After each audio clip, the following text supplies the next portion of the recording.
एक कंकड़ उठाना, अलग कपड़े से बांध लेना, घर में ले जा करके बतासा और मिश्री उसके ऊपर रख देना। बात समझ में आ रही है?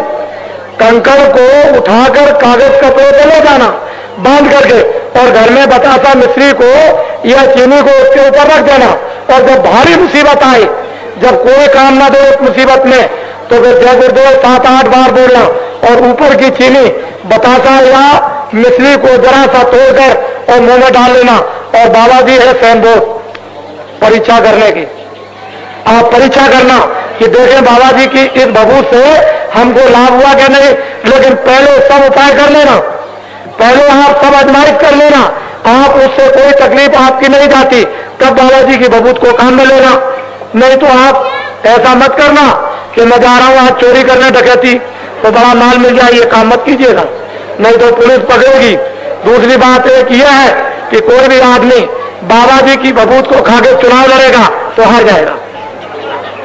समझ लो, आप पीछे गलती मत करना कि देखो बाबा जी ने आपने कहा था कोई बीमारी कोई परेशानी, कोई आदमी बेहोश हो गया है और होश नहीं आता दवा देने पर भी, और आप सब परेशान हो गए, तो क्या करना कि बाबा जी की वो भभूत जो बतासा मिश्री चीनी शक्कर है उसको जरा सा दाना उसके मुंह में खोल के डाल देना, और उसके कान में जय गुरुदेव 10 बार जय गुरुदेव बोलो, जय गुरुदेव बोलो, जय गुरुदेव बोलो। धीरे से मुंह खोल देगा और आंख खोल देगा, होश में आ जाएगा। फिर उससे ये पूछना भाई तुमने किसी को देखा? वो जब आदमी बेहोश है, वो जब बता दे कि मैंने ऐसे आदमी को देखा, तो आप विश्वास करना। बात समझ में आई? अब आप एक कंकड़ उठा लो, एक कंकड़ उठा लो बच्चियों, बच्चे उठा लो। देखो ये बच्चे स्कूल में पढ़ो, देखो बच्चों स्कूल में तुम पढ़ना, लेकिन जब इम्तिहान के वक्त में तुम्हें सवाल याद ना आए तो बाबा जी की भभूत मुंह में डालना, जय गुरुदेव बोलकर बैठ जाना, फिर सवाल लगाने के लिए फट से सवाल लग जाएगा, फौरन लग जाएगा तो तुम्हारी पढ़ाई में। लेकिन ये कहोगे कि मैं पढ़ूंगा नहीं, बाबा जी आपकी भभूत खा लूंगा, मुझे पास कर दीजिए, ये बात नहीं। पढ़ो, जब समझ में सवाल ना आ जाए तब भभूत खाओ और जय गुरुदेव बोलो, फट से समझ में आ जाएगा।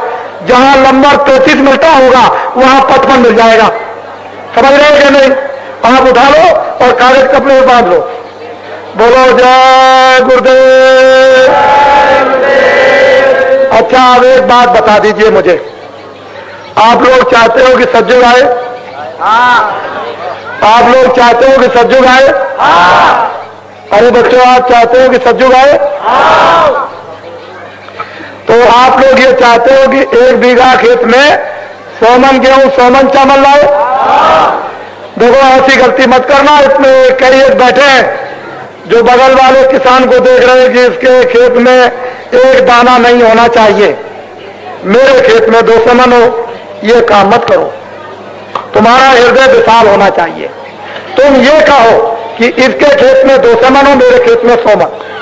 जब इसके बच्चे खूब फले फूले तो मुझे भी 200 मन दे देना, ऐसा हृदय रखो ये अच्छी तरह से। तो मैं तुम्हारी दरख्वास्त दूंगा, मैंने आपसे पूछ लिया है, मैं आज दरख्वास्त तुम्हारी दूंगा कि ये सब के सब कहते हैं कि सज्जू आए और 1 बीघा खेत में 100 मन गेहूं 100 मन चावल लाए। ये आपको जानना चाहिए कि बाबा जी आपकी तरफ से जो दरख्वास्त देते हैं, बाबा जी की दरख्वास्त रिजेक्ट नहीं होती। लेकिन मैं पहले ही से चला जाऊं और उधर वो कहे कि आपने पूछा है लोगों से, तो मैं कहूंगा नहीं पूछा, तो जाओ फिर पूछ के आओ, तो मैं पूछ लेता हूं। अच्छा ये बताइए आप एक बात और, ये जो 5 अरब खर्चा होने जा रहा चुटनी में, चुटनी चुनाव, इसमें 5 अरब जो रुपया खर्चा होने जा रहा उसको आप लोग दोगे? अरे आप दोगे? तो बच्चा फिर आप एमएलए एमपीओ से ये कहो कि हमारी ये खेतों की फसल जरा हरी भरी हो जाए, हमारे खेतों की फसल जरा हरी भरी हो जाए, इसके लिए इंतजाम आप कीजिए और थोड़े दिनों के बाद चुनाव करा लेना। समझ रहे हैं कि नहीं? अरे भाई एमएलए एमपी हो तो इतना तो हो, तुम कह सकते हो कि हमारे खेतों की फसल जरा ठीक हो जाए, हमारी स्थिति ठीक हो जाए, तब तुम बोझा लाद रहे हो ना। लेकिन ऐसा बोझा ला दूं कि अब की बोझा लादने के बाद और दोबारा बोझा ना लादना पड़े। खैर ये भी मैं दरख्वास्त पहुंचा दूंगा। बोलो जय गुरुदेव।